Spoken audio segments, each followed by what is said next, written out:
In the world of genomics, using race, ethnicity, and ancestry interchangeably can have unintended and unpleasant consequences, both in terms of potentially harmful interpretations and on the quality of our science. Race, once thought biological, is a socio-political construct, arbitrarily assigned based on observable characteristics that change their meaning depending on social context. While someone may define themselves as black, describing their genome in the same way evokes an unchangeable biological foundation, or blueprint for each race, which is both unethical and unscientific. In truth, everyone is different. Our genomic ancestry is simply information about the people we've inherited DNA from and their relationship to us.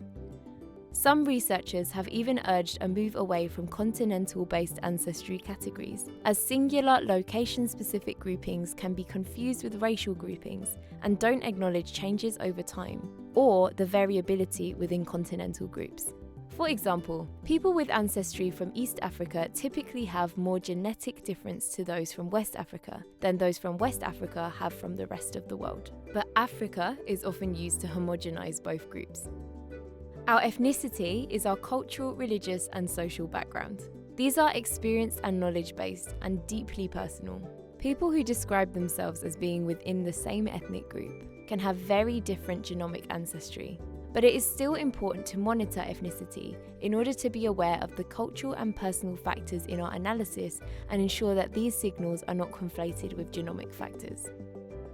Different groups also have different attitudes and experiences which influence the likelihood of undergoing genomic testing. If, for example, someone prefers traditional medicine or has experienced racism from a doctor, they might never come to a clinical care setting, and these missing people represent a potential gap in our knowledge.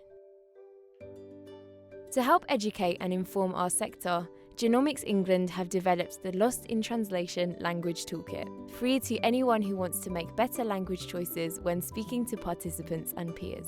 We've taken terminology relating to race, ancestry, and ethnicity, and categorized key words and phrases into the context in which they are defined, and the challenges they can cause if misunderstood. Language is fluid, and you may have very different definitions for different purposes, which is why we will need your feedback and involvement in this ever-evolving piece of work. This is vital work because for patients and participants to trust our services, for stakeholders to be on board, and for our research to be valid, the words we use must be as precise and reliable as our observations, our analysis, and our science.